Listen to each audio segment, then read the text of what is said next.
उत्तर प्रदेश के बलिया में आए पूर्व मुख्यमंत्री अखिलेश यादव का मुख्यमंत्री डिप्टी सीएम केशव प्रसाद मौर्य पर बड़ा हमला। कहा, यह बड़ी लड़ाई है, 5000 साल पुरानी है। योगी जी जवाब नहीं देना चाहते हैं, इसलिए दोनों अपने असिस्टेंट को आगे करते हैं। बीजेपी सरकार में माफियाओं और सूदखोरों का है बोलबाला।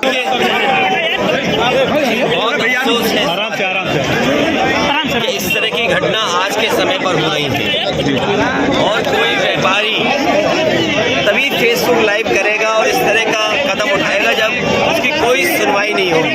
क्या बुलडोजर की कार्रवाई होनी चाहिए? कोई सुनवाई जब नहीं हुई तभी एक कदम उस व्यापारी ने नंदलाल ने उठाया। मैं उनके परिवार से मिला हूँ। मेरी सरकार से मांग है कि उनकी पत्नी पढ़ी लिखी है, आईडी नीचे करिए ना, नौकरी मिलनी चाहिए, सरकारी नौकरी मिले, परिवार की 50 लाख रुपए से सरकार मदद करे।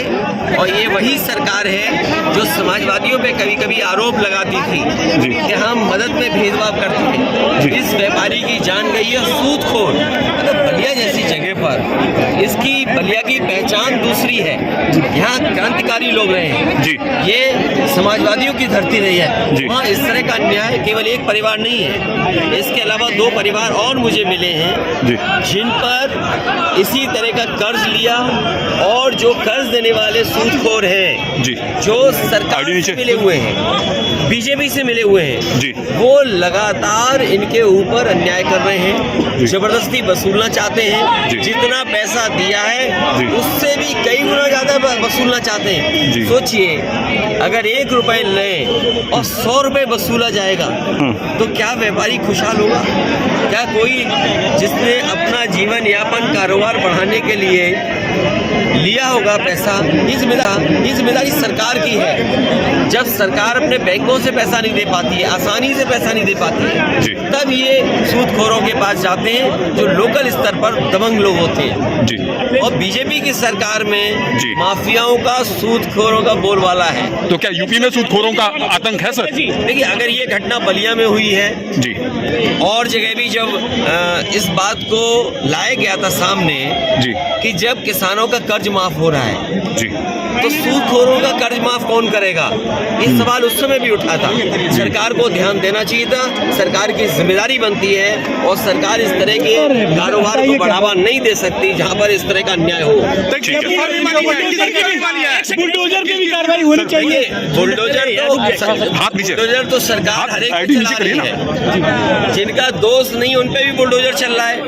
और अगर बुलडोजर नहीं चल रहा है तो इसका मतलब ये है कि वो बीजेपी से उसके लोग मिले होंगे, क्योंकि जो बीजेपी के लोग हैं उन पे बुलडोजर नहीं चलता है। आपको मैं तमाम उदाहरण दे सकता हूँ। सरकार ने अन्याय करके बुलडोजर चलाया है, जहाँ पर कानूनी चीज थे उस पर बुलडोजर चलाया।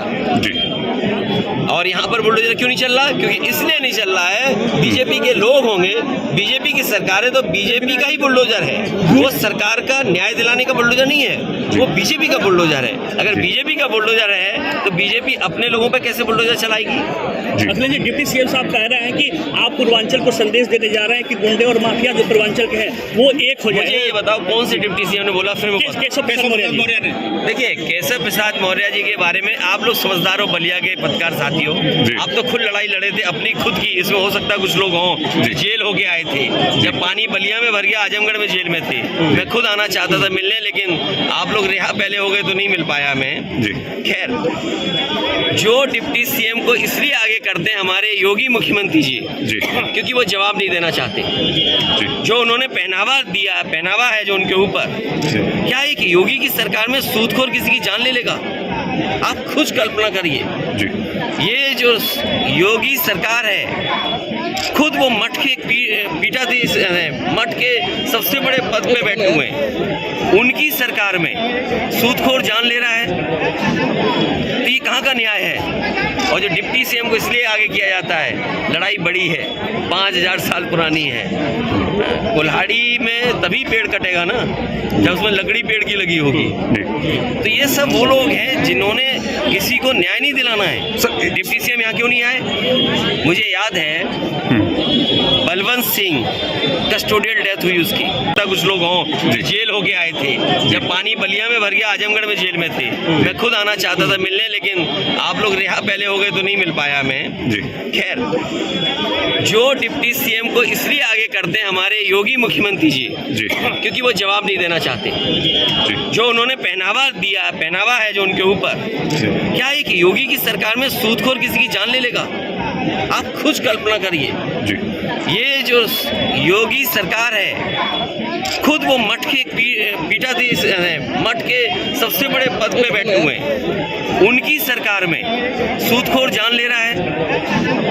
तो ये कहाँ का न्याय है? और जो डिप्टी सीएम को इसलिए आगे किया जाता है, लड़ाई बड़ी है, 5000 साल पुरानी है। कुल्हाड़ी में तभी पेड़ कटेगा ना जब उसमें लकड़ी पेड़ की लगी होगी। तो ये सब वो लोग हैं जिन्होंने किसी को न्याय नहीं दिलाना है। डिप्टी सीएम यहाँ क्यों नहीं आए? मुझे याद है बलवंत सिंह कस्टोडियल डेथ हुई उसकी, सरकार ने उसकी पत्नी को सरकारी नौकरी नहीं दी, 1 करोड़ की मदद नहीं की। कन्नौज में एक साकी समाज का था, ये डिप्टी सीएम उनके घर गए थे, उसकी पत्नी को सरकारी नौकरी क्यों नहीं दे रहे? हम तो कहते हैं नंदलाल गुप्ता की पत्नी को सरकारी नौकरी सरकार दे, साकी परिवार छिबरामऊ कन्नौज में उसकी जान की उस पत्नी को सरकारी नौकरी दे। बलवंत सिंह वो तो मुख्यमंत्री जी के स्वजाती हैं, उनकी पत्नी को सरकारी नौकरी दे, क्यों नहीं दे रही सरकार? इसलिए जानबूझ करके खुद जवाब नहीं देना चाहते मुख्यमंत्री, इसलिए 2 असिस्टेंट उन्होंने मंत्री रखे हुए हैं। असिस्टेंट मंत्री हैं ये, उप मुख्यमंत्री क्या होता है? जी, ओम प्रकाश राजभर ने जो है गाजीपुर और बहराइच का नाम बदलने की मांग की है, क्या कहना मानोगे? उनका याद है कौन सा गाना गाते थे? जी, कौन सा? चल सन्यासी मंदिर में। और अगर दूसरी लाइन उसकी पढ़ लेते, वही तो कर रहे हैं आजकल, बजा कर रहे हैं। चल सन्यासी मंदिर में, उसकी दूसरी लाइन क्या है गाने की? क्या हुआ, क्या बजता है? तो वो बजा रहे हैं बीजेपी के संग। व्यापारी की हत्या होगी, आप उम्मीद करते हो कि व्यापारी यहाँ इन्वेस्ट करेंगे?